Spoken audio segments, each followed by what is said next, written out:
of the one true God, the cosmic benefactor, who is kind. Aleph Lam Mim. Do people think they will be left alone just stating, "We embrace," without being tested? We tested those before them. In that way, God shall identify the truthful and identify the liars. Do those who commit evil think they can outsmart us? Poor indeed is their judgment, the one who looks forward to meeting God. Indeed, the time limit, which is set by God, is inevitable. He, the great hearer and knower, he who undertakes a struggle shall personally reap the benefit of such struggle, for God is self-sufficient and above material need from all worlds. As for those who embrace truth and act righteously, for them we shall certainly absolve of their wrongdoings. We shall, with certainty, reward them in accordance with the excellent effort they exerted. We mandated upon man good conduct towards his parents. However, if they pressure you to co-opt false divine authorities with me, that for which you lack evidence, do not obey them. Unto me you must all return, whereupon I shall make you truly understand what all your strivings were about. Those who embrace truth and act righteously, we shall count amongst the upright. Some people state, "We affirm one true God." Yet when they are made to suffer, because they affirm one true God, they confuse the ordeals brought about by people with God's punishment. Yet when help comes to them from your Lord, they say, "We were always with you." Does God then not know what goes on in all minds in the entire world? God can, with absolute certainty, identify those who embrace truth, and he can, with absolute certainty, identify those with a dubious commitment to truth.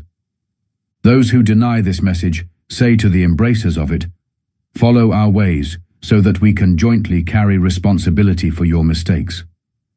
The fact is, they are unable to carry responsibility for any mistake. This is but a lie from them.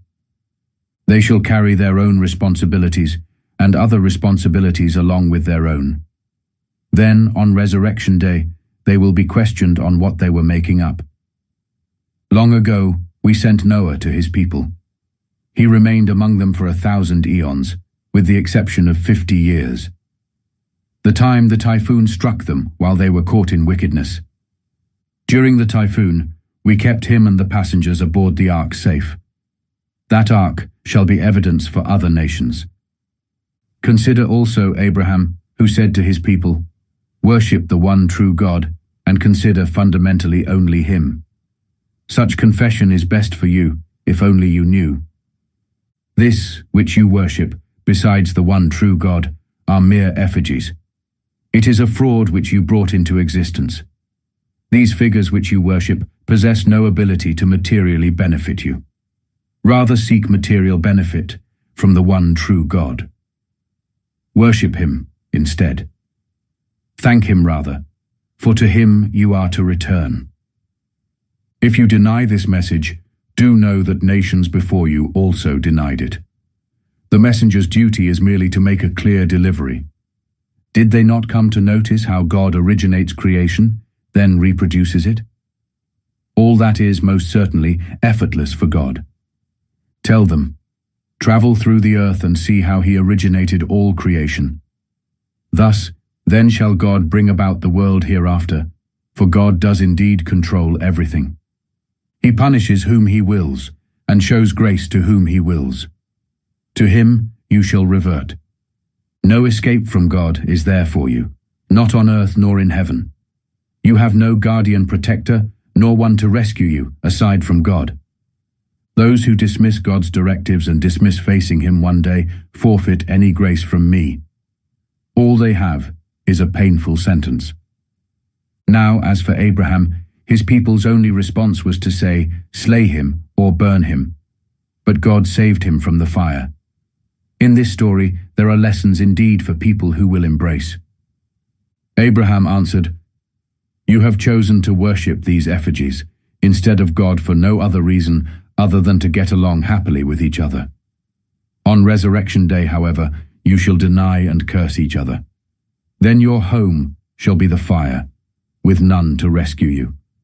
Lot did embrace his message, and he said, I too shall become a refuge seeker with my Lord, for he indeed is the noble ruler. To Abraham we bestowed Isaac and Jacob, and maintained prophethood and observance of the code among his descendants. We granted him his reward in the earthly world. In the life hereafter, he shall be counted among the upright. Then there was Lot, who told his people, You commit such grave immorality, as none of all the nations had ever done. You men actually come for men, as you close off the road and commit your foul act in groups. His people's only response was to say, Bring upon us God's punishment, to prove your truthfulness. He prayed, My Lord, make me overcome these corrupt people. Then the time came when our heavenly messengers came to bring Abraham happy news. But then they also told him, We are about to make perish the inhabitants of so-and-so town, for they are immersed in sin. He protested, But Lot resides there. They replied, We are well aware of who resides there. We will rescue him and his family, except for his wife. She is destined to be among those who will stay behind. Then when our heavenly messengers arrived at Lot's, he felt utterly grieved and powerless on their account. They just said, Fear not, nor grieve. We shall deliver you and your family, but not your wife. She's destined to be among those who shall stay behind.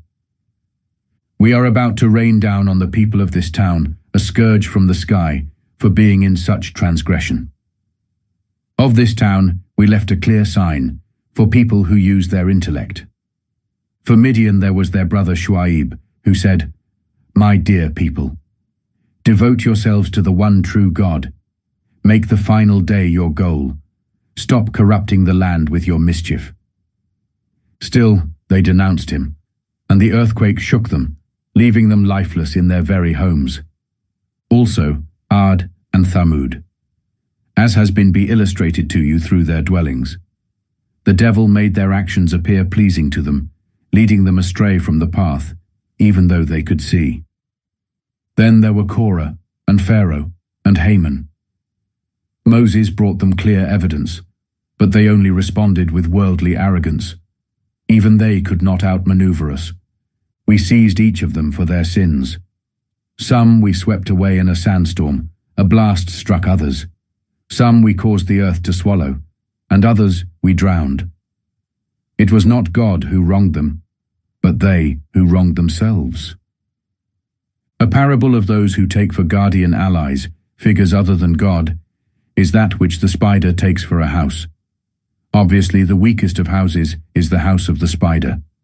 If only they could realize this, God certainly knows whatever it is that men invoke instead of him, with him being the noble ruler. We present these parables to people, but only those with knowledge will grasp them. God created heavens and earth for a justified purpose. In this, there is an indication for those who embrace. Render that which is revealed to you from the code, then establish observance. Observance of the code does prevent indecency and obscenity. Commemorating God overcomes all. God is acquainted with everything you produce. Debate with the people of the Scripture only in the kindest manner, except for the wicked among them. Say to them, We embrace what was revealed to us and what was revealed to you. Our God and your God is one. To him we submit. In the same way as for those in the past, do we reveal the code to you. Those to whom we gave the code in the past, as well as some of these in the present, embrace it. None but truth suppressors reject our directives. Before this code, you never confessed a religious code, nor were you busy composing one yourself. If so, those who try to disprove the truth would have had cause for doubt. Rather, this is explanatory evidence vested in the minds of those endowed with knowledge. None but oppressors will reject our directives. They ask, Why are no supernatural signs sent down to him from his Lord? Respond, Supernatural signs lie only with God. I am here merely to raise caution in a clear way. Is it not enough for them that we reveal to you the Scripture, which is rendered to them? In such act of revelation, there is compassion and true awareness for people who embrace it. Tell them, sufficient is God as witness between me and you. He is aware of all in heavens and on earth. Those who embrace that which is baseless and reject God are the losers. They push you to show them the punishment. If a time had not been fixed, the punishment shall have come upon them already. But it shall yet come upon them suddenly, when they least expect it. They push you to show them the punishment when the fire of hell shall be so overbearing to those who suppress truth. On the day when the punishment will envelop them from above them and from below their feet, he will say, "Taste what you used to inflict." My dear subjects who have embraced, my earth is vast, but you need worship only me. Every person must taste death. Then you shall be returned to us. Those who embrace truth and act righteously, indeed we shall surely place them on high positions in gardens beneath which streams flow, abiding in it forever. What an excellent reward for those who made effort, those who maintained fortitude and placed their trust in their Lord. Consider all the many creatures that do not control their own sustenance. The one true God provides for them and for you. He hears and knows all. If you were to ask them, who created the heavens and the earth? Who subdues the sun and moon? They would surely reply, the one true God. Why then do they remain deluded? God opens access to material resources to any subject of his, as he pleases. So too does he restrict it to any, as he pleases. Know then that God remains fully aware of all things. And if you ask them, who sends down water from the sky, with it reviving the lifeless earth? They are sure to answer, the one true God. So say then, let all praise be solely to the one true God. Sadly, though, most of them fail to apply their intellect. This worldly life is no more than a passing delight and amusement. It is the life hereafter, on the other hand, that is the real life, if only they could know. When they step aboard the ship, they pray to God, earnestly obedient to him. Yet when he delivers them safely to land, they immediately revert back to co-opting partners alongside him. In doing so, they display ingratitude for what we have given them. Let them indulge in it, but soon they will get to know. Can they not see that it is us who made the holy site a safe space when all around them people are taken out? Will they continue to affirm the baseless and deny God's benefit? Who is more wicked than he who makes up lies in God's name or simply denies the truth when confronted with it? Is not hell the proper abode for all who deny the truth like this? Those who make every effort with us in mind shall we place on pathways that lead to us. God is with those who do good.